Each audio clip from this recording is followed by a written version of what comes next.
কিন্তু জান্নাতে 70 বার কাপড় চেঞ্জ করবে। এই সুতার কাপড় না, আলোর সুতা দিয়ে আল্লাহ বানাবে। জান্নাতে কোনো ওয়াশিং মেশিন নাই, জান্নাতে পুরান কাপড় রাখার কোনো আলমারি নাই, জান্নাতে কোনো ধোয়ার সিস্টেম নাই, ওয়ান ডে ইউজ।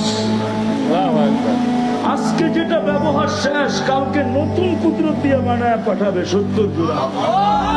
মা বোনরা লেহেঙ্গা পরবে, ডেলি 70 বার লেহেঙ্গা চেঞ্জ করবে। সবচেয়ে ছোট লেহেঙ্গা 3 কিলোমিটার ঘের হবে। সবচেয়ে ছোট লেহেঙ্গা 3 কিলোমিটার ঘের হবে। বৃষ্টিও মনে হয় বুঝা ফেলছে জান্নাতের আলোচনা চলতেছে। তো ওই জান্নাত আল্লাহ আমাদেরকে দিবে, একটু কষ্ট করতে হবে বাস। কতটুক?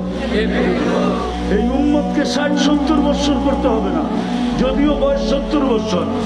প্রথম 15 বছর তো মাফি করে দিছে। যতক্ষণ পর্যন্ত প্রাপ্ত বয়স্ক না হবে ততক্ষণ পর্যন্ত নিষ্পাপ মাসুমের খাতায় থাকবে, কলম বিরুদ্ধে যাবে না।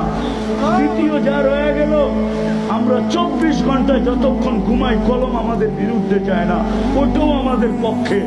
বাকি অল্প একটু কষ্ট করতে হবে। এই উম্মতের বেশি কষ্ট দেন না আল্লাহ। আমি তো বলি এই উম্মতকে তো আল্লাহ দুনিয়াতে পাঠাইতেই চান না। কি ডাইরেক্ট জান্নাতে পাঠাইয়া দিতে চেয়েছিলেন, এই উম্মতকে আল্লাহ দুনিয়াতে পাঠাইতে চান নাই। পাঠাইছেন কেন জানেন? কিয়ামতের মাঠে আঙ্গুল উঠবে দেখা পাঠাইছেন, আঙ্গুল।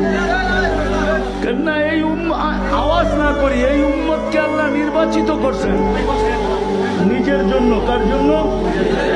কার জন্য? কেননা কিয়ামতের মাঠে বিচার কার্য হবে, কিন্তু বিচার পরিচালনা করতে হলে তো সাক্ষী লাগবে, ঠিক না? সাক্ষী ছাড়া বিচার হয় নাকি? আল্লাহ আমাদেরকে সাক্ষী হিসাবে নিয়োজিত করছেন, নির্বাচিত করছেন। কোরআন বলে শুহাদা আলান নাস, কিয়ামতের দিন আমরা সাক্ষী হিসাবে নিয়োজিত থাকবো। বিদায় ওই দিন আমরা যদি দুনিয়াতে না আসি তো সমস্ত উম্মত বলবে এরা দুনিয়াই দেখে নেয়, আমাদের সাক্ষী দেয় তো দেয় কি করে? আল্লাহ বলে উম্মতে মুহাম্মাদি দুনিয়াটা একটু পাড়ায় আসো, যাতে কালকে কেউ প্রশ্ন করলে আমি তোমাদের পা উঠে দেখায় দিতে পারি যে দেখো দুনিয়ার মাটি পায়ে লাগানো আছে, এরা দুনিয়া পাড়ায় আসছে। আমরা বলি না বন্ধুকে, বান্ধবকে, আত্মীয়কে, স্বজনকে যে আপনি আমার এখান দিয়ে ডেলি যান, আমার বাড়িটা একটু পাড়ায় গেলেই তো পারেন, ঠিক না? আল্লাহ আমাদেরকে দুনিয়াটা পাড়ানোর জন্য পাঠাইছে। এই উম্মত বেশি কষ্ট করতে হবে না। রব্বে কাবার কসম, যদি কষ্ট করতে হইতো তাহলে এক রাত্রকে আল্লাহ 83 বছর বানাইতেন না। এক রাত্র কয় বছর? মনে হয় বুঝে নাই। কোন রাত্র?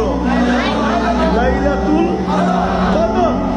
80 বছর বাঁচার পরেও যদি কবরে চলে যায় আর আল্লাহ যদি জিজ্ঞাসা করে ওই বুইড়া 80 বছর ছিলি কি নিয়ে আসছিস, তো বুকে হাত দিয়া বলতে পারবে রাখেন এক রাত্রের হিসাব দিয়া নেই, আমি তো 80 বছর দুনিয়াতে ছিলাম, এক রাত্র 83 বছর, 80-তে 80 বাদ দিয়া দেন, তারপরে তো আমি 3 বছরের পাওনা আপনার কাছে। আপনি রাধন কর্তিকা, আপনি পাবেন কর্তিকা, আমি আপনার কাছে পাবো। 3 বছরেরটা দেন আমার আগে।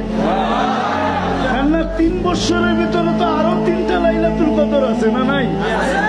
ওই 3টাও তো 383, ঠিক না? মিলা কি গাট্টিটা ছোট হইব নাকি? হ্যাঁ, ও তো বলতে পারে এই উম্মতের জন্য অল্প কষ্ট করতে হবে, অল্প, বেশি কষ্ট করতে হবে না। এই জন্যই তো এই উম্মতকে আল্লাহ ডেলি ডাকেন।